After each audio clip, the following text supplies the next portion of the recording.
කොන්දේ අමාරුවට ගෙම්බන් ගිල්ල චීන කත.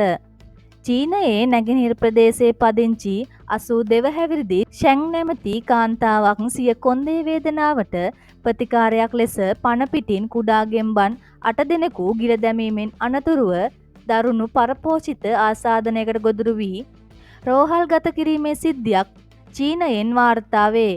දිගු කලක් තිස්සේ කොන්දේ වේදනාවෙන් පීඩා විඳි ඇය පණ පිටින් ගෙම්බන් ගිල දැමීමෙන් වේදනාව සමනය කළ හැකි බවට වූ ජනප්‍රවාදයේ එන ප්‍රතිකාර ක්‍රමයක් විශ්වාස කර තිබුණා.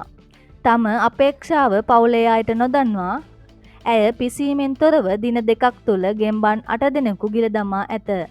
ගෙම්බන් ගිල දැමීමෙන් පසු උදරයේ වේදනාව වැඩි වී ඇවිදීමට නොහැකි තත්ත්වයකට පත්වීමෙන් පසු ෂැන් රෝහල් ගත කර තිබේ.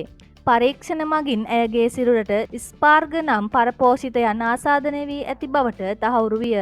වෛද්‍යවරුන් පෙන්වා දුන්නේ ගෙම්බන් ගිල දැමීම ඇයගේ ජීර්ණ පද්ධතියට හානි කර ඇති බවයි. සති දෙකක ප්‍රතිකාරවලින් පසු ඇය රෝහලෙන් පිටව ගොස් ඇත. චීනයේ සමාජ මාධ්‍ය ඔස්සේ මෙවැනි විකාර සහගත විද්‍යාත්මක නොවන ප්‍රතිකාර ක්‍රම බහුලව සංසරණය වන බවටද තොරතුරු වාර්තා වේ.